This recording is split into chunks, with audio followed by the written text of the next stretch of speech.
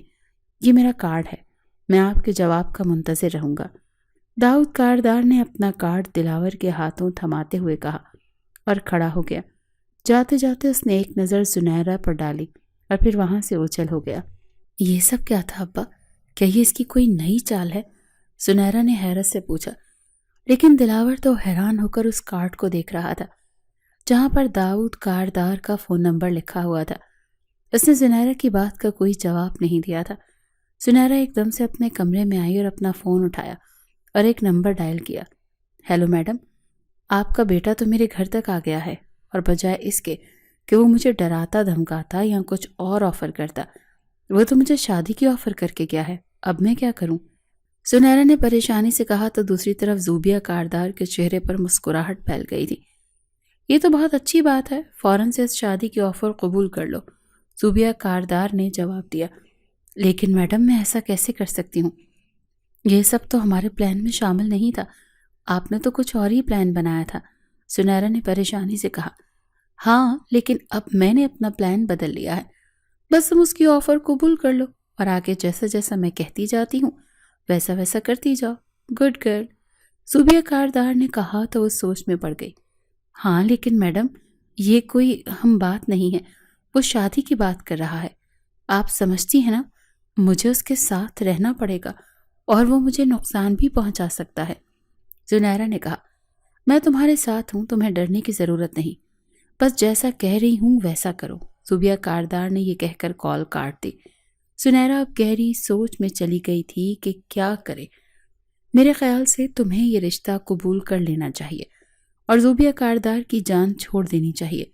زوبیہ کاردار تمہیں تھوڑے سے پیسے دے کر باہر ملک بھجوا دے گی اور تمہارا نام و نشان ہی نہیں رہے گا، اور دوسری طرف داؤد کاردار جو تمہیں عزت سے اپنے گھر میں رکھے گا، تمہیں نام ملے گا، شہرت ملے گی، پیسہ ملے گا، سب کچھ جو ایک لڑکی چاہتی ہے، بجائے اس کے کہ ہم دوسرے ملک جا کر گمنامی کی زندگی گزاریں۔ اپنے ملک میں ہی ہم ایک شاندار زندگی گزار سکتے ہیں، بس تمہارے ہاں کہنے کی دیر ہے۔ دلاور نے اسے سمجھاتے ہوئے کہا، ابا یہ سب اتنا آسان نہیں ہے، اسے مجھ سے کوئی پہلی نظر کا پیار نہیں ہوا ہے، وہ ایک پکا کھلاڑی ہے اور کھیل کھیل رہا ہے ہمارے ساتھ، وہ مجھ سے شادی کر کے اس شخص تک پہنچنا چاہتا ہے جس نے مجھے خریدا ہے۔ وہ یہ جان گیا ہے کہ میرے پیچھے بہت مضبوط ہاتھ ہے اور وہ اسی ہاتھ تک پہنچنے کے لیے مجھے یہ آفر کر کے گیا ہے۔ دوسری طرف زوبیہ بیگم بھی یہی کہہ رہی تھی کہ میں اس کی آفر قبول کر لوں۔ انہوں نے اپنا پلان بدل دیا ہے۔ سنیرا نے بتایا تو دلاور سوچ میں پڑ گیا۔ سمجھ میں نہیں آ رہا کہ آخر یہ لوگ کیا چاہتے ہیں۔ ایسا نہ ہو کہ ان لوگوں کی لڑائی میں ہم غریب لوگ پس کر رہ جائیں۔ تم صاف زوبیہ سے کہو کہ پلان نہیں بدلے گا، جس پلان پر چل رہے ہیں اسی پر چلتے رہیں گے۔ وہ تمہیں تمہاری رقم دے اور پھر ہم یہ ملک چھوڑ کر چلے جاتے ہیں۔ تمہیں تو ویسے بھی کسی نے نہیں دیکھا ہے، تم میڈیا کے سامنے بھی نقاب میں آتی ہو، اسی لیے ہمیں کوئی مسئلہ نہیں ہوگا، دلاور نے سمجھانے والے انداز میں کہا۔ زوبیہ میڈم سے میری بات ہوئی ہے، میں ان کو فورس نہیں کر سکتی ہوں۔ جو ان کو پلان بھی بتاؤں کہ تبدیل ہوگا یا نہیں، وہ مجھے حکم صادر کر چکی ہیں اور ان کے حکم کی تعمیل اب مجھے کرنی ہے۔ اب ہم غریب لوگ ہیں، ہم غلام ہیں اور وہ مالک۔ اب اس فرق کو سمجھیں۔ سنیرا نے کہا تو دلاور نہیں سمجھنے والے انداز میں اس بات میں سر ہلایا۔ داؤد سارا دن سنیرا کے باپ کے فون کا انتظار کرتا رہا، لیکن اس کا فون نہیں آیا۔ یا تو یہ باپ بیٹی واقعی خوددار ہیں، لالچی نہیں، یا پھر کچھ اور مانگنا ہے، لیکن میری آفر قبول کرنا بہت ضروری ہے، ورنہ پھر مجھے نیا کچھ سوچنا ہوگا۔ شادی والی گیم آسان گیم تھی، اگر یہ گیم نہیں چلی تو مجھے نیا پلان کرتے دینے میں بہت مشکل پیش آ سکتی ہے۔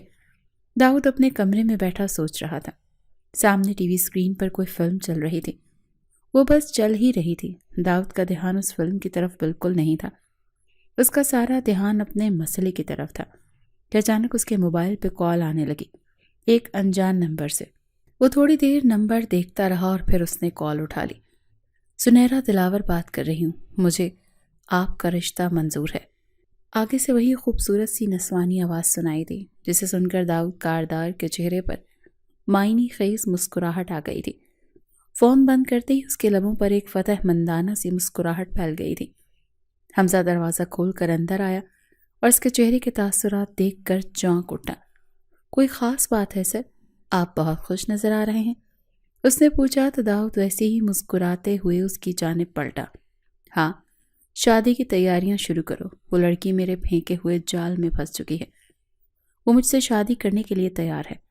اب اسے پتا چلے گا کہ داؤد کاردار آخر کیا چیز ہے۔ حمزہ نے بھی چونک کر داؤد کاردار کی طرف دیکھا، لیکن جو خبر وہ سنا رہا تھا وہ خبر واقعی چونکا دینے والی تھی۔ سر ہلاتے ہوئے حمزہ باہر پلٹ گیا تھا۔ دور اپنے چھوٹے سے گھر میں بیٹھی ہوئی سنیرا کی آنکھوں میں آنسو بھر آئے تھے۔ شادی کے لیے ہاں تو اس نے کر دی تھی، لیکن وہ اچھی طرح سے جانتی تھی کہ اس کھیل کا انجام کچھ اچھا نہیں ہونے والا۔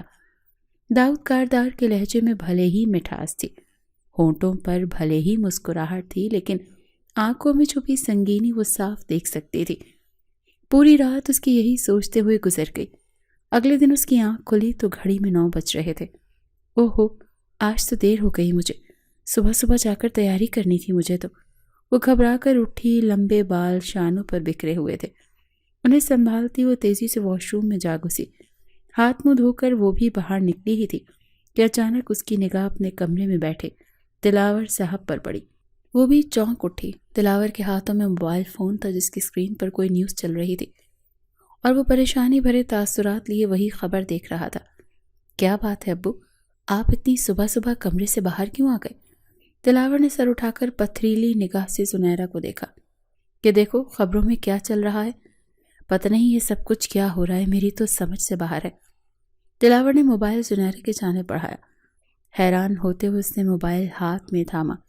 واقعی سامنے جو کچھ چل رہا تھا وہ نظر انداز کرنے کے لائق نہیں تھا۔ رپورٹر چلا چلا کر بتا رہی تھی کہ آئیے ناظرین، آج ہم موجود ہیں اس شاندار اور بڑے سے ریسٹورانٹ میں جس کا مقابلہ کر رہی تھی گزشتہ کافی دنوں سے ایک نازک اور باپردہ لڑکی، لیکن آج ہی یہ خبر سامنے آئی ہے کہ اس ہوٹل کے مالک نے خود اس لڑکی سے شادی کا اعلان کر دیا۔ ہمارے اندرونی خبریں لانے والے رپورٹر کا کہنا ہے کہ لڑکی نے پچھلے دنوں جو کچھ کیا وہ سب صرف اس لیے تھا کہ وہ اس ہوٹل کے مالک تک رسائی حاصل کر سکے۔ وہ اس کی سادگی سے متاثر ہوا ہے اور اب وہ جلد ہی خوب دھوم دھام سے اس لڑکی سے شادی کرنے والا ہے۔ سنیرا کے قدموں تلے سے زمین نکل گئی۔ ریسٹورانٹ کے سامنے ہزاروں کی تعداد میں تماشائی جمع تھے۔ اس کا پکوان سینٹر بھی کئی میڈیا رپورٹرز کی زد میں تھا۔ وہاں کام کرنے والے چھوٹے موٹے ملازمین گھبرائے ہوئے تھے، جبکہ رپورٹرز چلا چلا کر کہہ رہے تھے کہ آخر اس چھوٹے سے پکوان سینٹر کی مالکن کیا ثابت کرنا چاہتی ہے؟ کیا وہ غریب کارڈ کھیل رہی تھی؟ کیا اس نے ایک امیر کبیر لڑکے کو پھانسنے کے لیے یہ سب کچھ کیا؟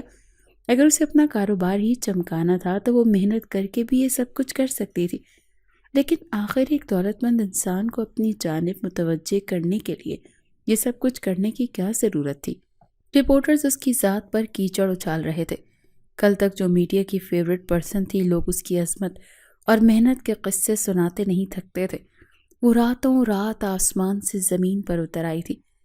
کچھ رپورٹرز یہ سوال بھی اٹھا رہے تھے کہ کیا معلوم یہ خبر سچ ہے یا نہیں، کیونکہ سنیرا تو ابھی تک میڈیا کے سامنے آئی ہی نہیں تھی۔ گھر کے دروازے پر دستک ہو رہی تھی اور باہر سے شور کی آوازیں بلند ہونے لگی تھیں۔ سنیرا نے گھبرا کر اپنے بند دروازے کو دیکھا، جو باہر سے آنے والی آوازوں کے سامنے کمزور پڑ رہا تھا۔ یقیناً سارے رپورٹرز اب سچ جاننے کے لیے اس کے دروازے پر موجود تھے۔ سنیرا اپنا سر پکڑ کر بیٹھ گئی تھی۔ اسے سمجھ نہیں آ رہا تھا کہ داؤد کاردار نے یہ سب کچھ کیوں کیا ہے۔ کیا وہ اس کے جال میں پھنس چکی ہے؟ اگر ہاں تو یقیناً اسے شکست فاش ہوئی تھی، لیکن اگر واقعی میں اس نے صرف اپنی شادی کی خبر کو اناؤنس کیا تھا تو اس میں برائی تو کوئی نہیں تھی، لیکن اس نے ابھی تک میڈیا کے سامنے اپنا نام ظاہر نہیں کیا تھا۔ یہ سب کچھ کیا تھا اور کیوں کیا تھا، سوچ سوچ کر سنیرا کا سر درد کے مارے پھٹنے لگا تھا۔ کچھ دیر یوں ہی پریشان رہنے کے بعد سنیرا نے گھبرا کر زوبیہ کا نمبر ڈائل کیا۔ اتنی صبح وہ کہاں اٹھتی تھی؟ کتنی ہی دیر بیل بجتی رہی، باہر دروازے کھٹکھٹانے والے ہاتھوں میں شدت آ رہی تھی۔ ان کی آوازیں اندر تک آنے لگی تھیں۔ ہیلو، کون؟ صبح صبح زوبیہ کی نیند میں ڈوبی ہوئی آواز آئی تو سنیرا گھبرا کر بولی، میڈم، آپ نے نیوز دیکھی ہے؟ ہمارا سارا کھیل پلٹا کر اس نے ہمارے ہی سر پر دے دیا ہے۔ میڈیا اس وقت میرے گھر کے باہر کھڑا ہے۔ میرا کوئی بھی بیان مجھے لمحوں میں آسمان سے زمین پر گرا سکتا ہے۔ میں نہیں جانتی یہ سارا بیان اس نے کیوں دیا۔ وہ مجھ سے شادی کرنا چاہتا تھا، لیکن اس نے میڈیا کو یہ سب کچھ کیوں بتایا؟ سنیرا گھبرا کر رو پڑنے کے قریب تھی جب دوسری جانب زوبیہ چونک کر سیدھی ہوئی۔ اچھا رکو، میں دیکھتی ہوں۔ اس نے ریموٹ سے سامنے لگا بڑا سا ٹی وی آن کیا۔ سامنے نیوز چل رہی تھی۔ اسکرین پر بار بار داؤد کاردار کا ریسٹورانٹ دکھایا جا رہا تھا اور سنیرا کی پرانی فوٹیجز چلائی جا رہی تھی، جس میں وہ اس عالی شان ہوٹل کے نادیدہ مالک کو برا بھلا کہہ رہی تھی۔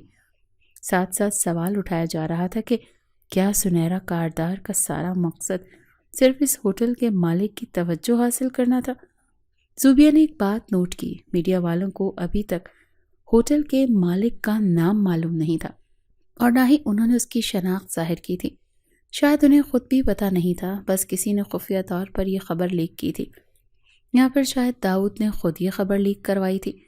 آخر کیا چاہتا ہے یہ لڑکا؟ اس کے پاس اتنا دماغ آتا کہاں سے ہے؟ زوبیہ نے ریموٹ صوفے پر پٹخا۔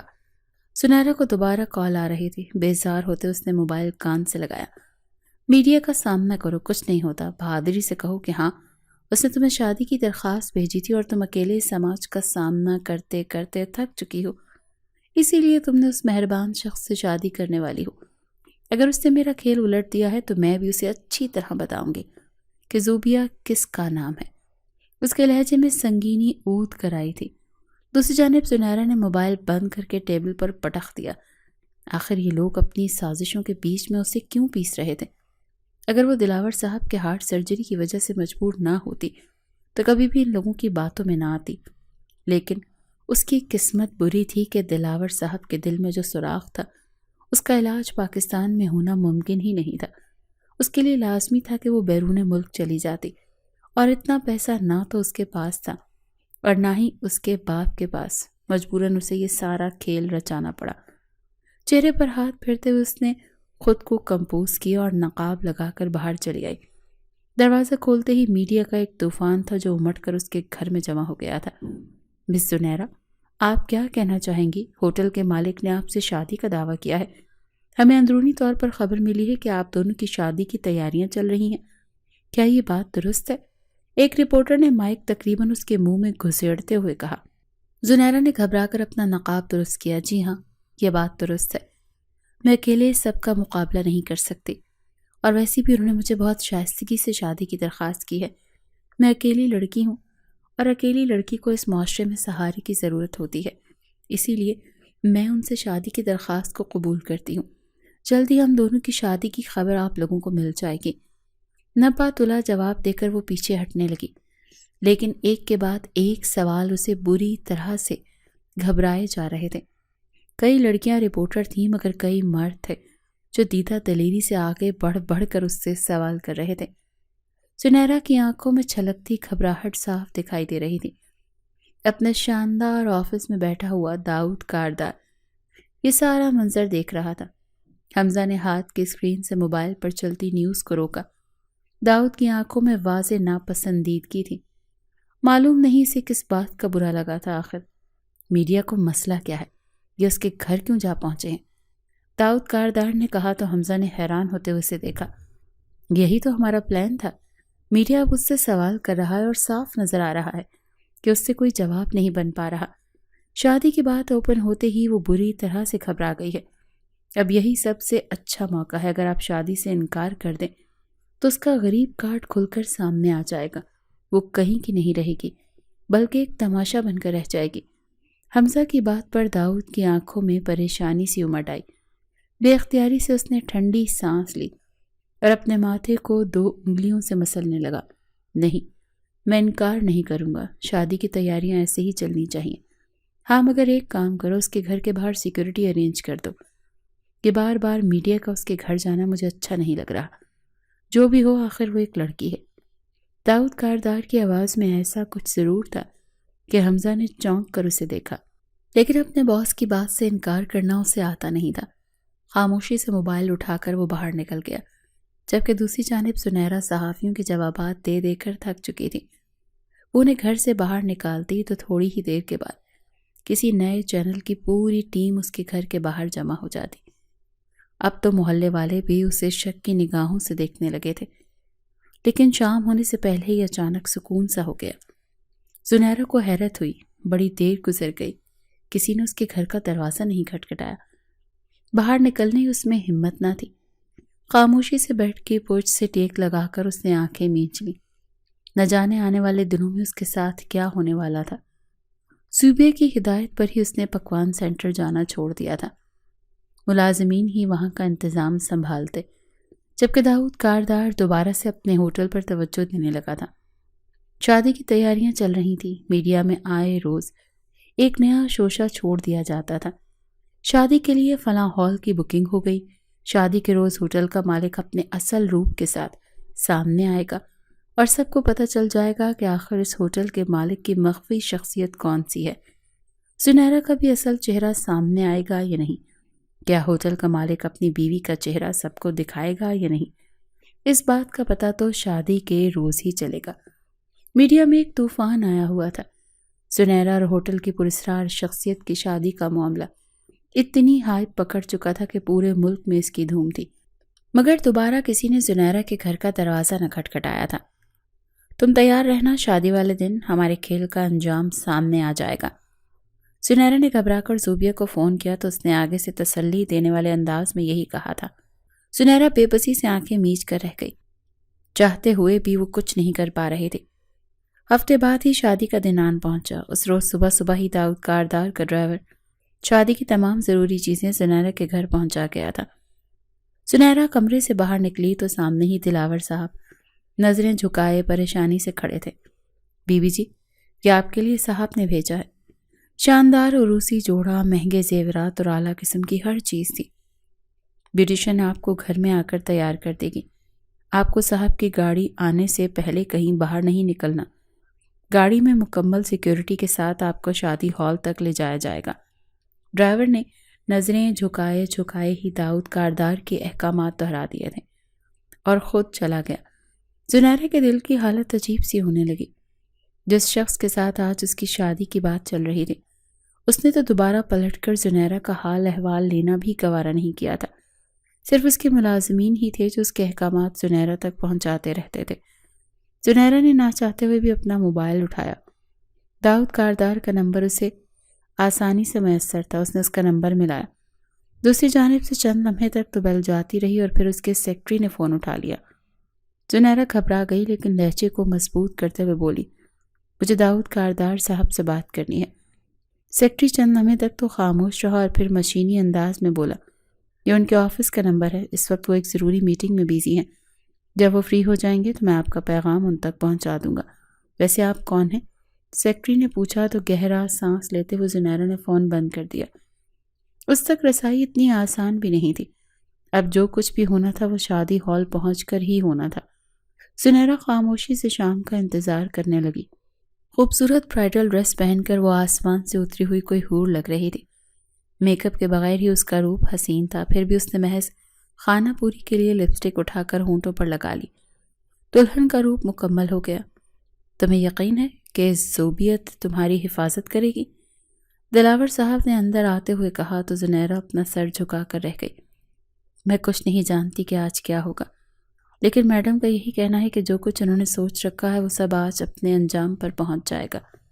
ہمیں وہی کرنا ہے جس کا حکم وہ دیں، اور اس کے فوراً بعد میں ان سے طے شدہ رقم لے کر صبح کی فلائٹ سے ہی ہم لوگ کسی بھی ملک نکل جائیں گے۔ کم از کم پاکستان میں تو اب میں مزید نہیں رہ سکتی۔ زنیرہ کی آواز میں تلخی تھی۔ باہر گاڑی کا ہارن سنائی دیا تو دلاور صاحب چونک کر باہر نکل گئے۔ داؤد کاردار کا ڈرائیور تمہیں لینے آ گیا، بہت ساری سیکیورٹی بھی ساتھ ہے، کیونکہ میڈیا پاگلوں کی طرح شادی کی کوریج کرنے کے لیے بے تاب ہے، دلاور صاحب نے کہا۔ زنیرہ نے دوپٹہ اپنے چہرے پر گرا لیا اور سہج سہج کر قدم اٹھاتی باہر نکل آئی۔ گھر کے عین سامنے اس کی شاندار گاڑی کھڑی تھی۔ ڈرائیور نے اس کے لیے دروازہ کھولا تو زنیرہ چہرے پر گھونگھٹ گرائے ہوئے اس کی گاڑی میں بیٹھ گئی۔ صحافیوں کے کیمروں کے فلیش اسے اپنے چہرے پر پڑتے ہوئے صاف محسوس ہو رہے تھے، لیکن داؤد کاردار کی سیکیورٹی کے باعث کوئی بھی گاڑی کے نزدیک نہیں آ پا رہا تھا۔ گاڑی ان کے چھوٹے سے علاقے سے گزری تو زنیرہ کو اندازہ ہوا کہ کس قدر زیادہ افراد مائک اور کیمرہ لیے وہاں پر کھڑے ہوئے ہیں۔ شہر کی سڑکوں سے گزرتی ہوئی گاڑی نے اسے شادی ہال تک پہنچا دیا تھا۔ زنیرہ کو عجیب سا لگا، یہ ایک ایسی شادی تھی جس میں دولہا سے پہلے دلہن آ گئی تھی، اور وہ بھی اکیلے۔ آخر آج پتہ چل کر رہے گا کہ ہوٹل کی وہ پراسرار شخصیت کون ہے جس نے اپنے ہوٹل کے سامنے کام کرنے والی اس غریب لڑکی سے شادی کا اعلان کیا تھا۔ صحافی چلا چلا کر رپورٹنگ کر رہے تھے۔ ہال کے عین سامنے بے حد سخت سیکیورٹی تھی۔ اس سیکیورٹی نے گاڑی سے نکال کر زنیرہ کو اندر برائڈل روم میں پہنچا دیا تھا۔ ہال مہمانوں سے کھچا کھچ بھرا ہوا تھا۔ یہ وہ مہمان تھے جنہیں داؤد کاردار نے خود ہی دعوت نامہ دے کر بلا لیا تھا۔ داؤد کاردار ہال کے باہر ایک نسبتاً ویران گوشے میں اپنی کار میں خاموشی سے بیٹھا یہ سارا تماشا دیکھ رہا تھا۔ اس نے فون آن کیا اور کان سے لگایا۔ تمہارے اندر جانے کا وقت ہو گیا ہے، پورے پروٹوکول سے اندر جانا، اور یاد رکھنا کسی کو شک نہ ہو۔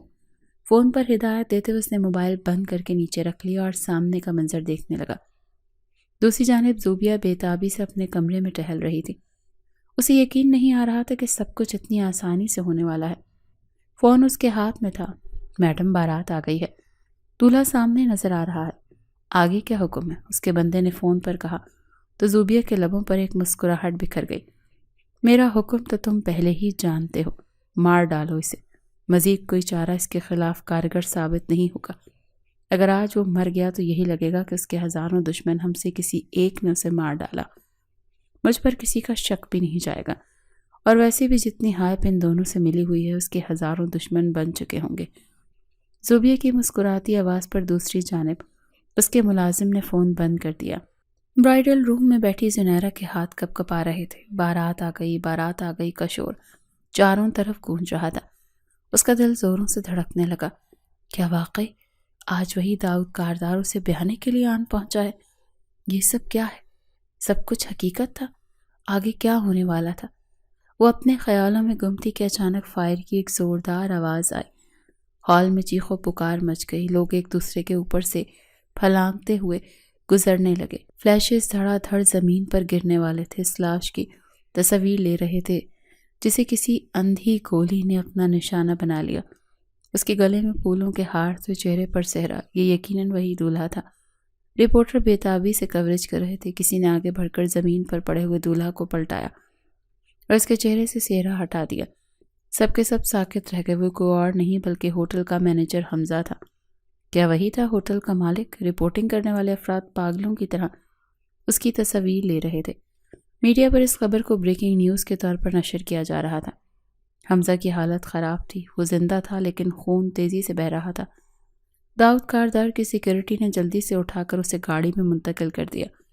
شادی ہال تیزی سے خالی ہونے لگا۔ اندر کمرے میں بیٹھی ہوئی زنیرہ کا دل زور زور سے دھڑک رہا تھا جب اچانک برائڈل روم کا پچھلا دروازہ کھلا اور کسی نے اسے آواز دی، جلدی سے گاڑی میں آ کر بیٹھ جاؤ زنیرہ۔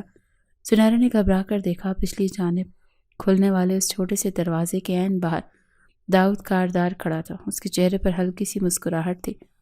اس کی گاڑی کا دروازہ کھلا ہوا تھا۔ زنیرہ گھبرا کر اٹھی۔ اس کے موبائل پر زوبیہ کی کال آ رہی تھی۔ گاڑی میں بیٹھنے سے پہلے وہ جان لینا چاہتی تھی کہ آخر یہ سب کیا ہوا۔ اس نے موبائل آن کر کے کان سے لگایا۔ اس نے ایک دفعہ پھر ہم سب کو ڈاش دے دیا اور مجھے لگتا ہے کہ اس بار اس کے ساتھ تم بھی شامل ہو۔ اس نے اپنے بجائے اپنے کسی ملازم کو تمہارا دولہا بنا کر بھیج دیا۔ میں ملک سے فرار ہو رہی ہوں کیونکہ حشام کو پتہ چل گیا ہے کہ یہ سب کچھ میں نے کیا تھا۔ اپنا جو بھی کرنا ہے اب تم خود ہی دیکھ لو۔